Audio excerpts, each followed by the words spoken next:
relief standpoint, or just, how does it feel to get a win that you had to grind out like that? And what does a win like that do for the group where you guys have struggled on the road?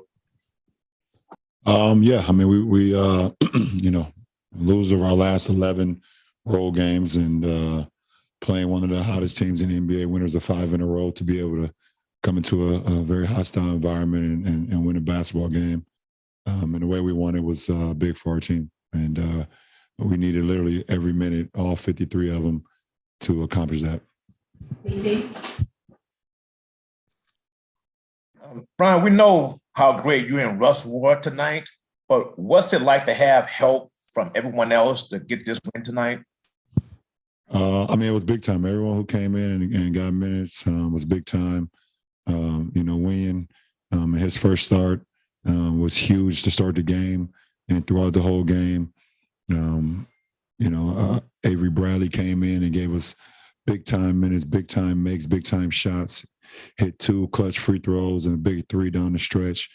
Austin once again gave us big minutes and everyone else as well. So it was a true team win tonight on both sides of the floor. But we needed everyone's contribution tonight.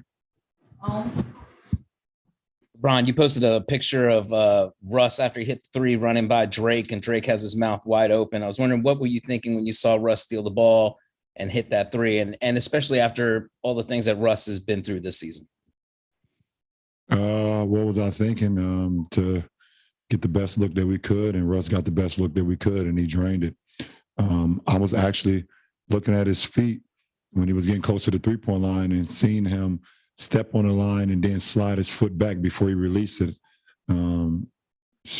Big time IQ right there on his part, and a big time shot by a big time player. Brian asked you about Drake and the walk-up, but without any spoilers, Top Boy just come up. Do you guys use the lingo, the bro, the whole thing? Like, what can you say about that? Well, first of all, we're ecstatic to you know, today release season 2 of Top Boy, and you know, to have, you know, Drake and everyone a part of it, and obviously Spring Hill Co. and Netflix being able to work with those with that team over there has been an honor. So. You know, I'm not going to give any spoilers. We put out a release today to not talk about it until people see it. We don't want to spoil the season on what's going on, but it's going to be people are going to be excited about it, ecstatic about it, and then be waiting for season 3. You know, and hopefully we're blessed enough to be able to get that. But it's definitely an honor to be able to have such a great cast, a great crew, to be able to put something spectacular like that together. Bill? Hey, LeBron, you obviously are pretty darn close to passing Karl Malone at this point. And I know you guys only overlapped in the league by a year. But, you know, I wonder if, considering you guys are basically identical defensively in terms of height, weight, have always been in peak condition, you know, throughout your career, same for him. And the way your games evolved as you got later in your career, you know, obviously his game changed as he continued to remain a super effective scorer. And that's the same for you. Is there anything that you see in terms of, you know, the way you have aged and the way Karl aged with his durability over his career, where you see some similarities?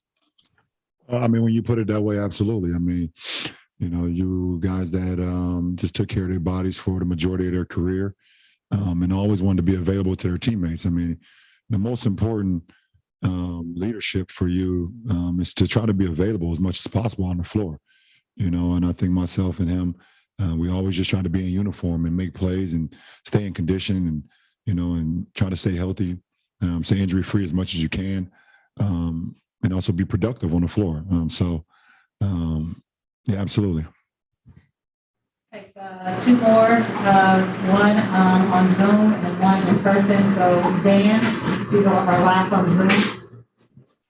Hey, LeBron. Kind of along those lines. This year offensively, you know, you're up near 30 points a game again, doing stuff at your age that nobody in this league has ever really done before. But have you been able to enjoy that because of the stressors of this season, because of the losing? Have you been able to kind of separate those two things from one another? No, because winning is what's most important to me and what's always been most important to me. But the one thing I've been able to do is keep the joy of the game. Like I said on the walk-off, I said, listen, I understand that we're, taking a lot of losses this season or whatever the case may be, but the joy of the game and going out there and competing is so damn fun. Like, it's so fun. And obviously the frustration of losing and, and things of that nature, obviously, in the heat of the battle, you feel it that way, but, it's a joy to play the game, and it's a joy to go out there and still play at this level at this point in my career. So I'm still having a blast. Last question on the LeBron shirt. LeBron, you're obviously just a part of a special draft class. What are your impressions of Scottie Barnes and this draft class?